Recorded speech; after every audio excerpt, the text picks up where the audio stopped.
Unity Party Youth Congress Secretary General, National Secretary General. He has to speak specifically on trending national issue. He will touch on issues within the government and other surroundings. So, welcome to the media. Thank you so much. And I like to say good afternoon, good morning, good evening to those in Radio Land, home and abroad. And I like to say welcome our friends in the media to the national headquarters of the Unity Party, specifically in the office of the National Youth Congress. Well, basically, there has been a lot of trending issue with regards to claims and counter claims. And tell us, how is the Youth Congress, by the way?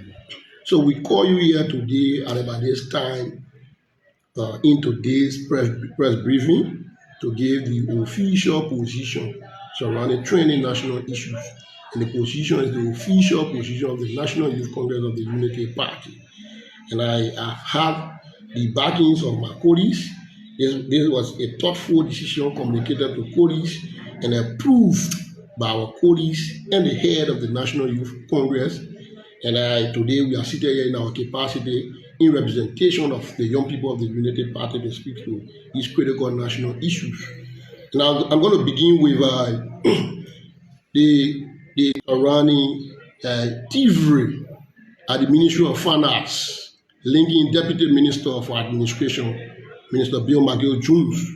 And we did our own fact-finding. We also understood in our fact-finding that the procurement director, who is in an exchange of document processing with Minister McGill, was dismissed by Minister McGill for administrative reasons. And it is to our attention that with the documents in our possession and documents trading on social media, it is an offense to the campaign promises we gave to the Liberian people. When we were campaigning, Ambassador Bouaka, then as standard bearer of the Unity Party, now president of this republic, informed the people of Liberia and gave them promises of transparency, accountability, integrity, and not doing business as usual. In as much that we intend not to do business as usual, Minister Bill McGill Jr. should be the first example in our government. Minister McGill is caught in an allegation of thievery, and the president should do the right thing to suspend him. We are calling on our president, President Joseph Numa Bouaka, to suspend Deputy Minister of Administration, Minister Bill McGill Jr., for allegedly getting involved with thievery. The document in our possession and document trading on social media is an evidence to the effect that he is allegedly involved with thievery. And the thievery aspect is a change of monetary figure. And then you see he made a notification and signed that the figure be inflated from 180,000 to 200,000. What is the 20,000 for? He need to go to the necessary authority that is responsible to do financial forensic comprehensive audit to explain to them why he wanted the amount to be inflated from 180,000 to 200,000. We are aware in procurement processes, procurement people and head of entities, deputy head of entities obviously negotiate reduction in prices and not increasement in prices.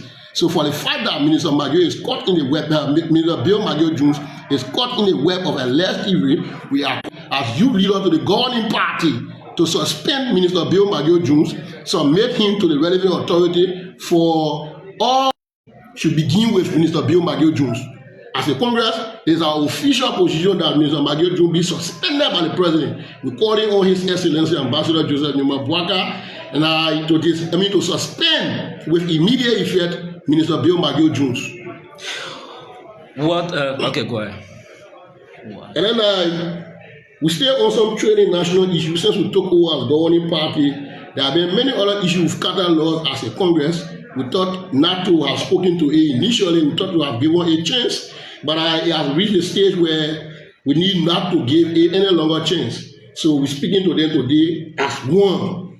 The next thing on our agenda here is the act and action of the Minister of National Defense. The Minister of National Defense giving our own investigation done through our intelligence bureau with our investigation through our intelligence bureau, and it is to our attention that you are one of those who influence the soldier wives against the former chief of staff who was appointed Minister of National Defense. She was one of those who have begun building a criminal cartel. And she built that criminal cartel at the Ministry of National Defense and want to maintain that criminal cartel. For that reason, she deliberately denied and rejected the appointment of the former Deputy Secretary General of the Unity Party Youth Congress, Comrade Arthur Wogwe, the right to serve his country. The president of this country appointed Comrade Arthur Wogwe as Deputy Minister for Administration at the Ministry of National Defense to serve his country. To our dismay, we saw a replacement of our former leader, and today our former leader is seen in public as a last stop. We want to call the attention of the president to that we are going to reject that. We are going to ensure that our former leader be appointed and serve his country as Assistant Minister for Administration at the Ministry of National Defense. That's another issue. The reason for which you see the minister is wanting to have her own people around her, it is this criminal cartel that was built over the period. Anyone that is screens to this cartel is obviously going to expose the cartel. This is the reason why she don't want to see Arthur Wogwe serving his country in that capacity as Assistant Minister for Administration. On that basis, we want to bring this again to the attention of the president. He's our president. We are bringing many other things to his attention. This is the first step of engaging our leader. We are bringing many other things to the attention of the president. The president needs to see reason to recall the current person named as Assistant Minister for Administration and appoint or reappoint Arthur Wogwe in that position. Arthur Wogwe has lived his life for the Unity Party. He has served the Unity Party, and he deserves to serve his country through that appointment. Another issue we need to speak to very quickly is the issue of public officials appointed as heads and deputy heads of entities.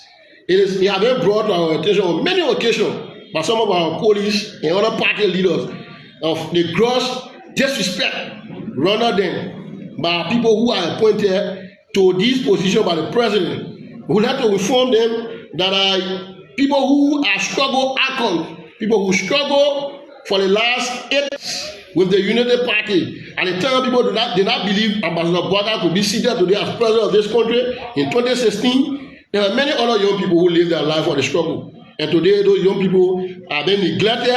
And in fact, they are being disrespected and disregarded, very much disregarded by people who are appointed head of entities and deputy head of entities. I'm going to begin with, for example, the mayor of the city of Monrovia.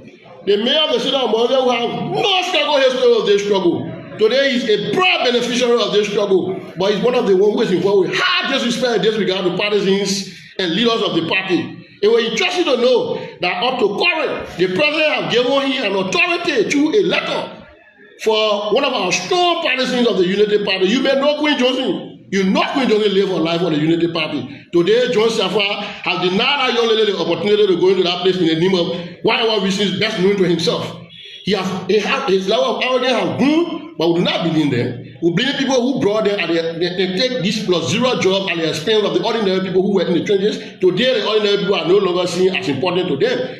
The portfolio they bear today, the people who were in the trenches who gave them the portfolio are now disregarded. John Safar is a practical example of an arrogant man like Bill Magio June is also arrogant.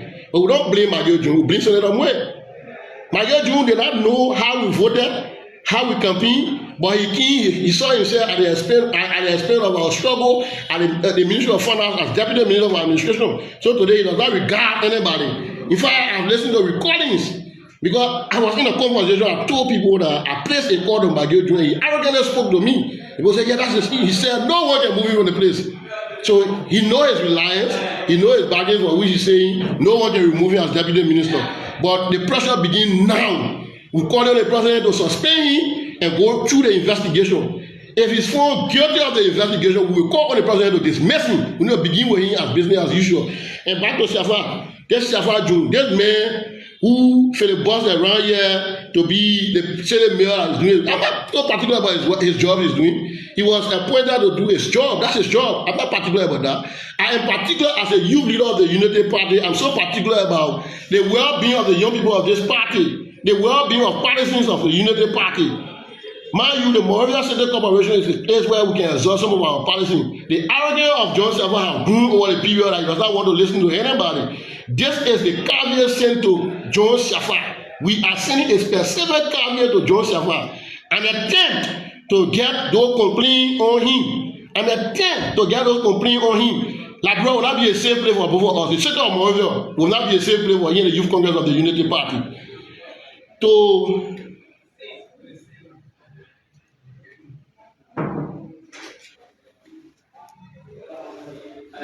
Yeah, go ahead.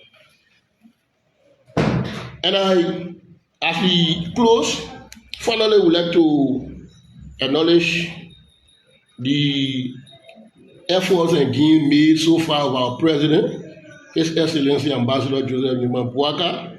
In the course of 6 to 7 months, there are many gains, but the government headed by His Excellency Ambassador Joseph Nima Bouaka, through his 100 days deliverable, you can see that people are calling us from across the country, specifically the hard to reach area in the southeast, that some of them are making 6 to 7 hours now to reach to those hard to reach area. The roads have been great, and that's a huge progress made with the limited resources, with the kind of government we took over, with the kind of system we took over. In 6 months, we stay cleaning payroll. Imagine we stay cleaning payroll in 6 months. The guys will work around the payroll, so we need to clean the payroll in 6 months. In 6 months, we stay cleaning payroll. So let me appreciate the president for his fast-sight in there to have deployed all of the measures to ensure that he achieved his first 100 days deliverable. I would like to applaud again the Minister of Public Works, who have seriously worked very well with the vision and the 100 days deliverable promises made by the president to have achieved 90 to 95% of it in time. So, distinguished members of the press, I'd like to stop here for now, and we will take whatever question so required by you. Well, my name is Yanti Toko, a report for OKFN.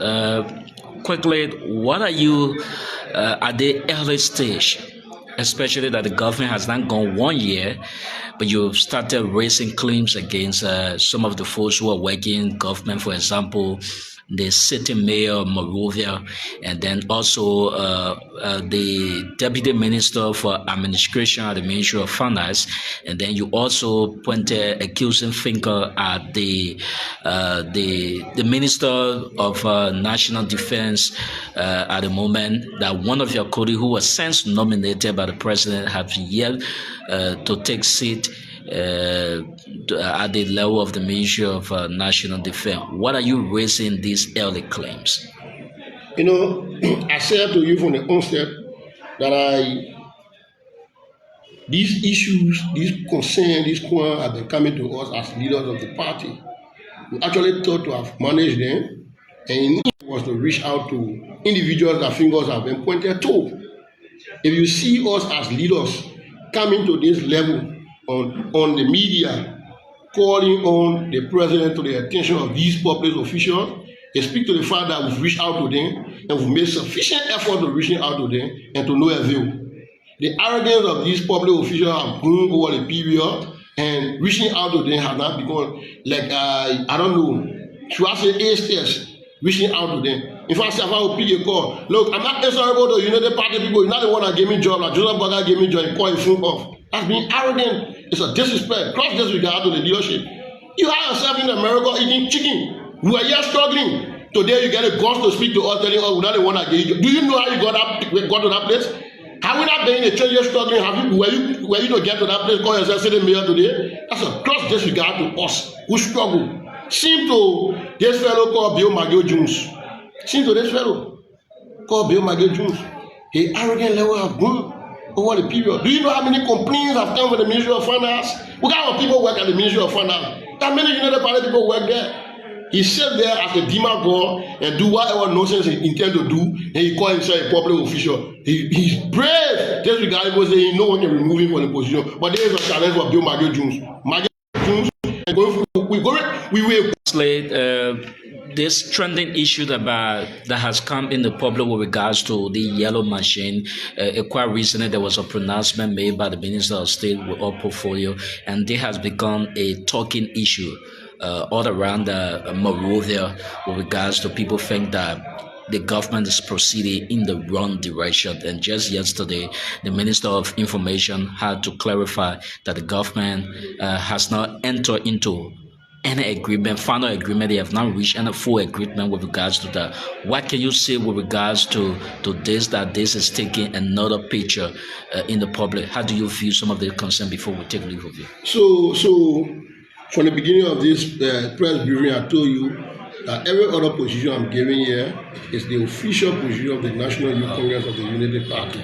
Before we speak to any national or critical issue, we have consultations surrounding that.